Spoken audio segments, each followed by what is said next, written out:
Yes, hey, another day and another tutorial day. Announcement lang ng konti ha. So, the first 3 person na magko-comment sa video ko, itong video na to, na magkakaroon ng chance na i-edit ko ang kanilang picture. So, just send your pictures to my social media accounts. Diyan ilalagay ko yan, dyan. Same lang ng name lahat. So, if you know na isa ka sa tatlong yon, so just send your pictures automatically at isi-send back ko ang picture na sinend mo. Drop it.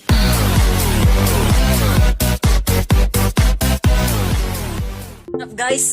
Jovan here, that's Joven, and yes, it's another day. But before this video starts, please do subscribe to my YouTube channel down below, and please hit the notification bell so you will not miss out my new video.